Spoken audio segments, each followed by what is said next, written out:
one that came up with the idea to do it and all that kind of good stuff. So he's my right hand man. And who else? Who else? Who else?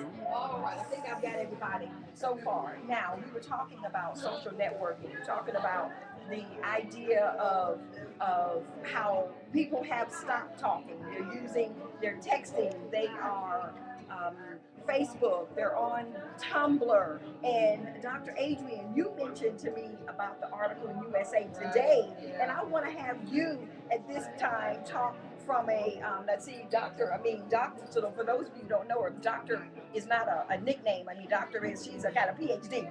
And because some people go by doctor, whatever, and they're not really doctors, so I want to let her know. So I want to get your feel of the fact that a lot of people have stopped talking. What's your thoughts? Yeah. Well, this article, Helen, really hit home with me because as a psychologist, we focus a lot on working with people, improving their communication. And I think with the advent of all the technology and the texting, the emailing, and all of that kind of stuff, people feel that they're more connected with people because they have more opportunities to connect, they have more ways to connect, but they're not necessarily communicating.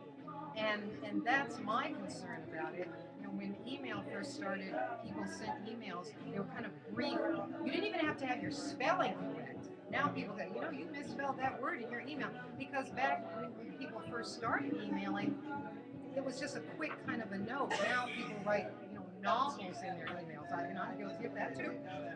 And then with texting is really kind of a shorthand, quick way of connecting with somebody, or talking to somebody, or giving them a message of some kind, and that kind of thing. But I think now people spend a lot more time communicating with each other than that way than just face to face, like we're all here.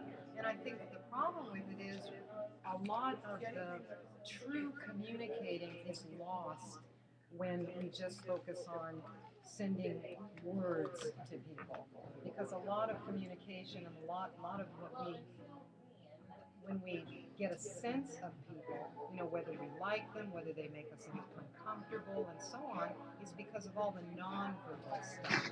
You know, tone, expression, eye contact. That's a much bigger part of communication than words.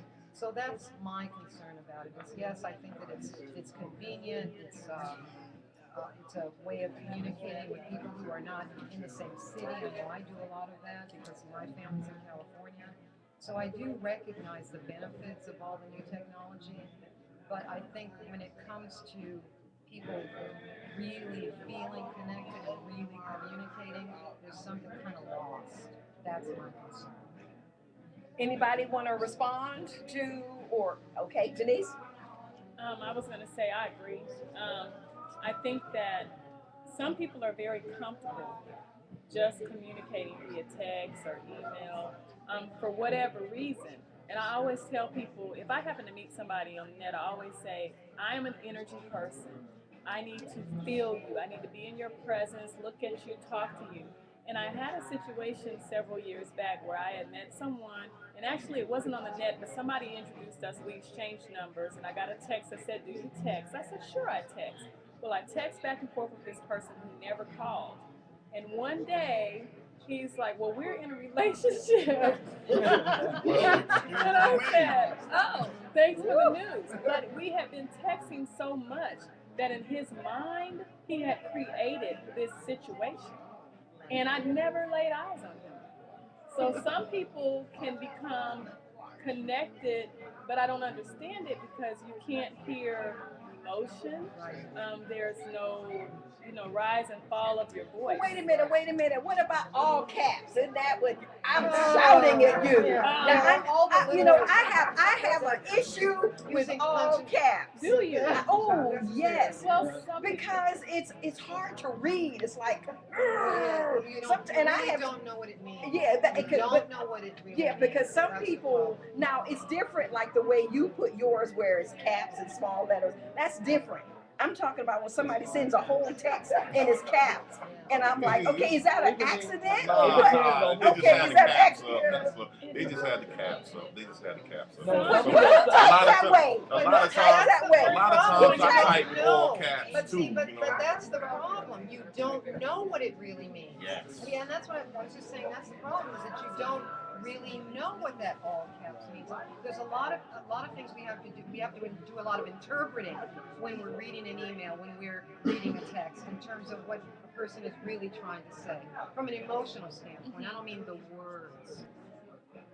Right. I think the only way you can successfully use texting and emailing is once you've already known someone, so they can better interpret. You know, they can hear how you were saying certain things.